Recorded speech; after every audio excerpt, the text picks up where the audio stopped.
when I was teaching the AP European history class, the most driven students and the ones who were most curious were just utterly consumed because they're in AP. So these are the best students. Because they are in AP, all they cared about was beating the test as well, because it's a huge investment of time. And what that meant is I don't think they remember anything from my course. And I would take certain days when I could fit it in where I taught things that had nothing to do with that. And because, and I don't think I think they got annoyed because they were like, this is, you know what I mean? Because like, I'm teaching them like, this is, I mean, when you talk about going through European history, like, it's so applicable, right? Like, it's like, you're like, look at this. I'm like, this is why it's the way it is today. You know, I'm like taking them through like, this is John Locke. And this is the argument that created the United States. And this is the argument that got rid of slavery in many cases, right? I mean, like, and there's, you know, there'd be certain flashes, but like, there was always this huge barrier because they're like, well, is that going to be on the test? And I'm like, and if you're distracted, you're not going to learn. And that was, and that's, I mean, what's funny too is we get so easily sucked in that competition. I think it's why people think grades work. So for instance, my sons, I don't grade. I just have them correct what they get wrong, right? Because, and you know what, they learn from that. Like, that's really, and you said it in here, but like, I often say to my wife, it needs to be safe to fail, right? That's the whole point of like childhood, really. But you know what they made me do? They've stopped doing it, but I bet you can guess. What did they want me to do when they were done correcting? Give them a grade. Yeah, I had to give them 100%. And I'm just like, but it doesn't, it doesn't mean anything. But they see it, they see other kids have it, and they're like, I have to have the 100%. And I'm like, sure, here you go. And then I'll notice a mistake afterwards that like I didn't catch. And I'm just like, you know what? You have your 100%. I don't care. That's it's like, well, and that happens in real life too, right? And things can go completely successfully, and you might have messed up. I mean, that's also how we got penicillin.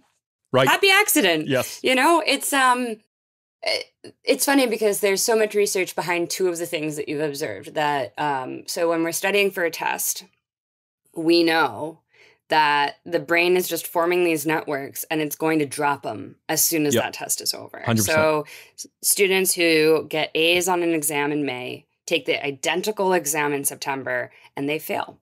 There's a precipitous drop, I think it's like 70% in that content learning. And this is what I say about, you know, doctor, like a lot of the like pushback is like, well, what about doctors? Don't you want your doctors to like have all this stuff memorized? I'm like, they have an app that will tell them what conflicts with this medication. They have an app for that. Are they skilled at how to use it? Do they have the life experience of understanding the particular situation of my body and what I need as a person with XYZ who has this kind of lifestyle and this kind of family history? That's a skill, right? But that's that humanistic element again. That's not coming from rote memorization. That's not the skill that you need. Like, yes, you absolutely need, like in an urgent care situation, some of those basic things, right? There's core competencies, right? Like those things core like competencies, if you can't read, if you can't do math, like, you know, at a basic level, you're gonna, Right. But, you know, if someone had told me why math, I probably would have gone into physics. But I just didn't know. I was just studying for exams because I had to catch up to my peers because I had failed this one test in 5th grade because I got one question. I was one question away from passing this one test. They let me retake it and I got the same question wrong again because no one gave me any kind of, they just said, here's the same exact test. And then you got the labeled same exact as things wrong. Bad at math for a long time. Oh, yeah. Because that one question. And I was on a completely different track from 5th grade through high school.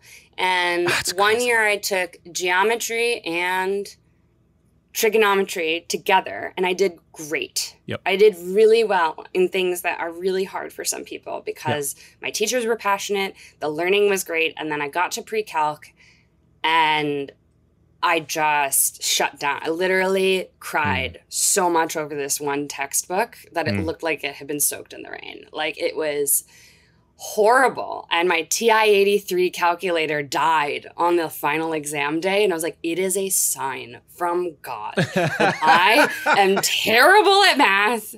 I am doomed to fail. Yeah. And I had to borrow my teacher's calculator. And I was like, that's it. I can't do this. And, you know, got around a few requirements in college and skated by. If you had told me that I could learn about the stars through math, which I really cared about at the time, I would have pushed through and just said, chalked it up to, all right, one bad teacher or one person who is probably significantly underpaid, undertrained, and probably going through some shit in their life. Like, you know, we all do. And you can't reach every student. And in that class, I was that student that could not be reached.